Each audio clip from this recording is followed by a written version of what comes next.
Oy! Maganyan ah! Astin! Ah, ganyan Astin ah! Astin! Saan ka punta? Saan ka punta, Astin?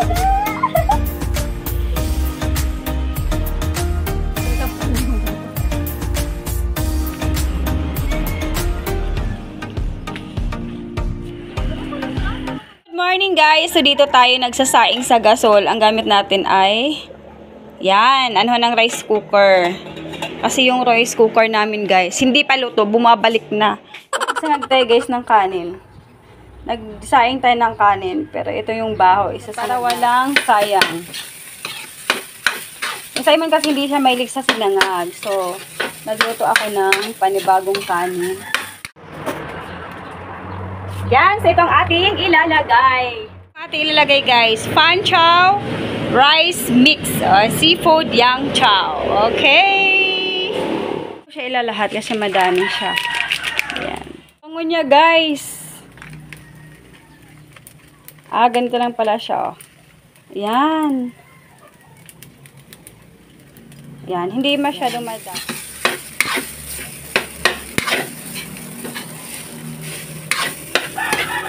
Ang bango. Para siyang chow pan. Sa Chowking. Yan, ganun siya.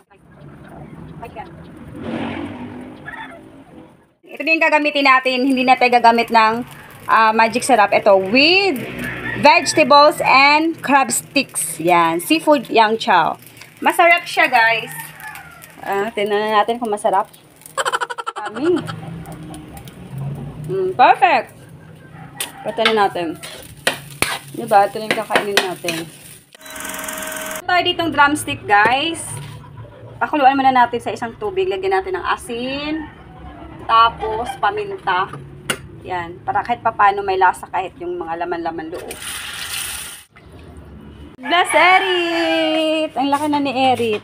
Check natin kung okay na. Yan. Pwede na natin to iprito. Okay. Let's do this. Talagang lutong-luto, hindi yung dugo-dugo. Minsan kasi dugong-dugo, kala mo luto na pag piniprito mo. Pero, may ano pala, hilaw pa pala sa loob. Yan. Tapos, hahaluin natin yan. Yan. Yan. Kumbaga, ima-massage.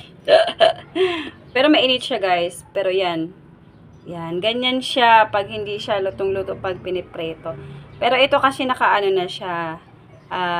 Nakahalbos na, so maluluto din yan mamaya. Yan, kasi lulutuin pa natin to, prito-prito. Kumbaga half cook lang ang gagawin natin. Kasi masama naman pag lutong-luto masyado pag hinahalbos natin. So tama lang, half cook lang dapat. Ay.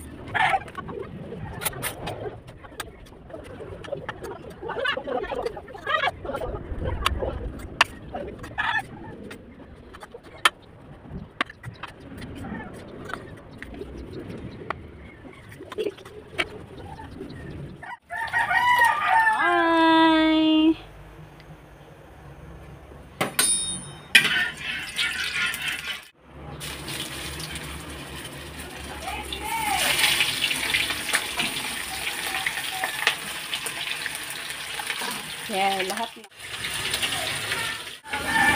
Alam na yan ang papa, ma.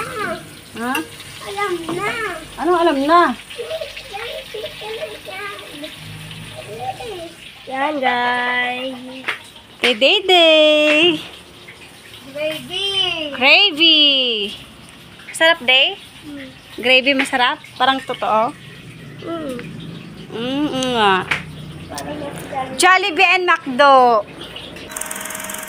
Yan, so pupunta sila ni Simon guys sa palengke. Bibili ng mga frozen. Wow! Strawberry! Ayaw makating ang bayan, makakita. Doon ay dinilis tago, pikan ako po, ayaw. Ayaw? Bakit, bebe? Akala ka gusto mo pagupit.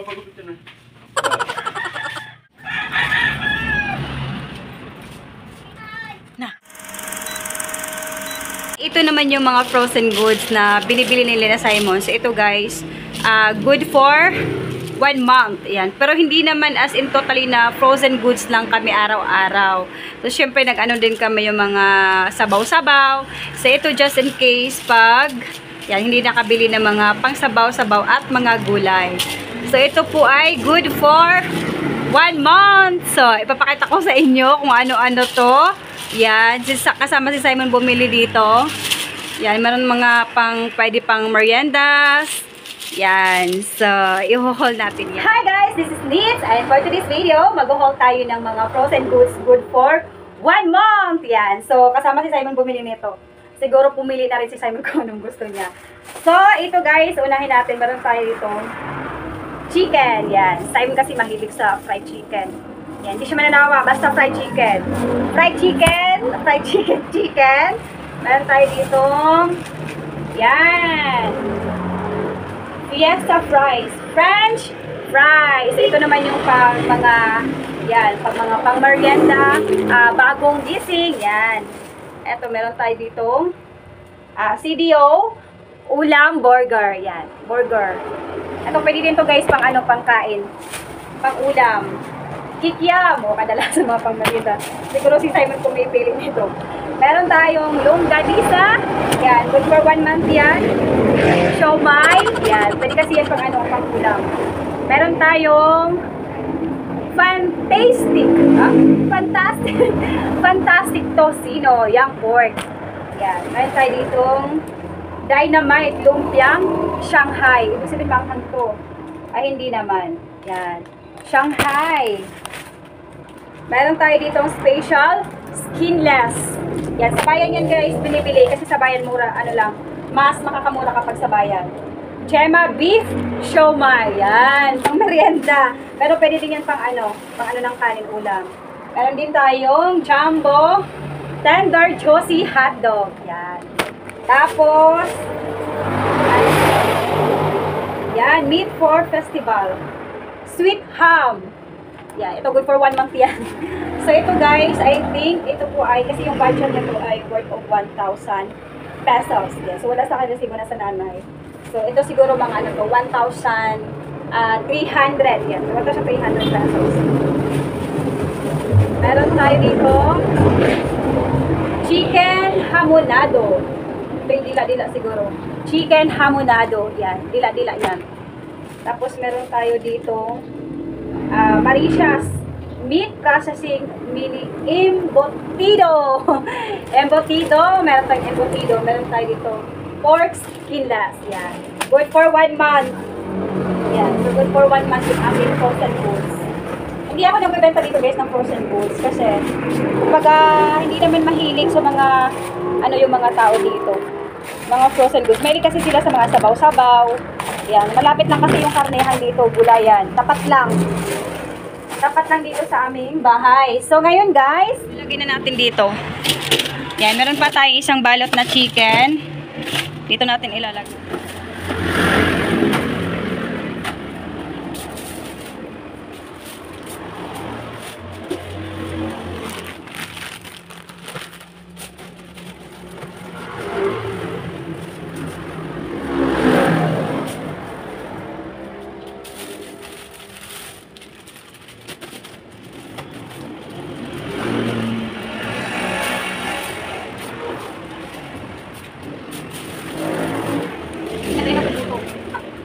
Hindi na tayo magugutom. Hindi na tayo magugutom.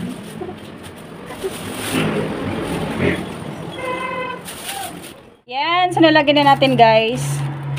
Hindi na tayo magugutom na ito. Meron tayo dito dalawang trays na itlog. Eh, siguro po ito ay large. Yan. Size large.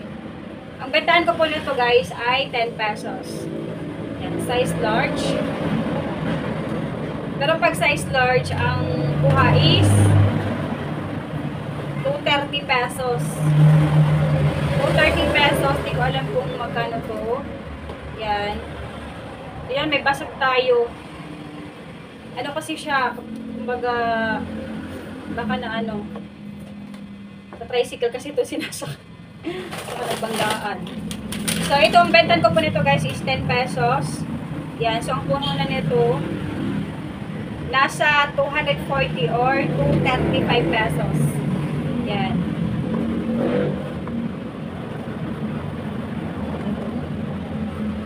Yan. So, large. Ito yung sira ng ating ano.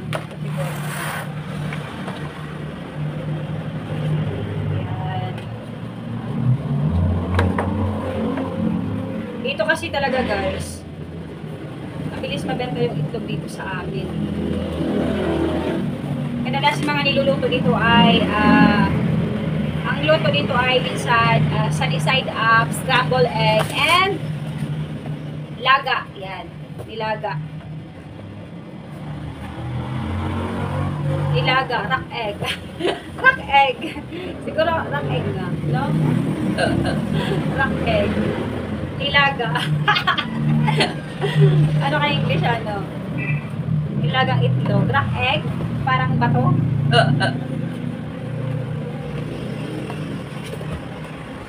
Yan, may basag. Yan, ito nga yun. Oy! Ten. Ha? Ten. 10! Ako. Bakit po? Pagyaya si Mac, sabi ni Mac, inaway ako ni Naday at Simon at ni Meron. Sinaway nyo ka? Ate, hindi naman namin inaan. Bakit ka hingi ng pera? Ten. Bakit nga? Bakit ka hingi pera? May bagong tinda si Ate Kayan yung may lipstick na relipak, saka na pangin. Pangin.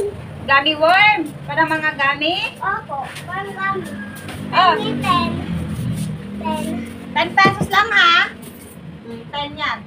Baka may suklit mo yan ha. Balik mo sa mama. Opo. So next, meron tayo. Vampira. Yan Simon. Ano sa'yo? Tit. Okay. Magkano yan? Ito ma, 7. 7 pesos. Yes, next guys, meron tayo dito. Yan. Isang bundle na. Yan. So ito po, ang bentahan ko po nito guys is 30 pesos ang ating mantika. Yan. Yan. So dito ko na po guys tatapusin ang ating vlog. Thank you for watching. If you like this video, like and subscribe. So thank you so much for all your support. Ano na tayo? Mag-roll 5K subscribers na tayo. Yay! I'm so happy. Thank you for all your support guys. Yan. So, alam nyo guys, sobrang happy ako na magpa 5K subscribers na tayo. Yan. So, pinapakita ko lang naman sa inyo kung ano-ano yung mga ginagawa ko. Kumbaga, true life. Yan. True life tayo. Ginagawa ko dito sa Batangas. Kasi hindi kasi to yung hometown ko. Yan. Kumbaga, nandito lang ako dahil dito ako ng partner sa buhay. Yan. Papa ni Simon nandito. So, dito ako sa mama ng aking partner. Yan. Nandito ako guys. Hindi ako taga dito. So, pinapakita ko lang sa inyo kung ano-ano yung mga ganap ko sa buhay. At para naman ma-update ang aking mga totoong pamilya sa probinsya. Yan. So, which is Zamboanga del Norte. Yan. So, para naman mapanood nila, kahit malayo ako sa kanila, mapanood nila kung ano yung mga ginagawa ko, okay lang ba ako, kumusta na ako, yan. Kasi hindi sila masyado palatawag sa akin. So nagpa-vlog na lang ako para naman alam nila na ganito ako, ganito yung mga ginagawa ko. Yan. So, diba, nakakaano naman kasi parang kumbaga na-update sila sa buhay ko. Hindi sila mag-worry masyado kung kumusta na ako. Kasi sabi ko naman na meron akong YouTube channel. Yan. So, panoorin nila ang aking YouTube channel. Kasi minsan, araw-araw ako nag-upload. Yan. So, once a day. Minsan nga, 2 times a day. Tapos, kung hindi man ako nakapag-upload ng araw-araw, so, busy ako. Or, yan, busy ako. Dito lang naman ako sa tindahan. Tapos kay Simon, yun lang naman yung ano ko. Dito.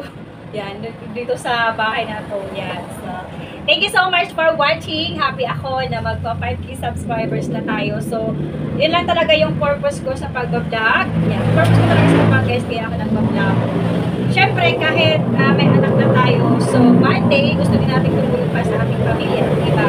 Yan. Tapos, siyempre, gusto natin magkaroon ng savings. Yan. Yung maganda kasi, kahit ano tayo, kahit nanay tayo, so dito tayo sa bahay, nag-aalaga ng anak natin, nagtitinda, so kung pagkakahanap rin talaga tayo ng extra income para sa future, di ba? Importante talaga savings, lalo-lalo na pag may anak na tayo, yan, so kailangan talaga natin na magkaroon ng savings kahit konti, yan, so happy ako kasi sa pag-vlog ko within 10 months, yan, sana muna tayo dito sa ating YouTube channel, so hindi pa nga lang tayo sumasahod kasi ang quota kasi dito sa YouTube is dapat ma-reach mo yung $100 bago ka sumahod. So, as of now, meron na tayong $60. Yan. So, kailangan pa natin maka-gain or maka-earn ng $40 para ma-complete natin yung $100 which is yun po yung requirements ni Lolo Whites. Yan. Kumbaga yun po yung first sahod. Yan. So, abangan natin yan! Abangan natin yan yung ating first sahod dito. So, bye guys! Thank you so much for watching. Yeah, so if you like this video, like and subscribe nyo na din ang ating YouTube channel. So, bye guys!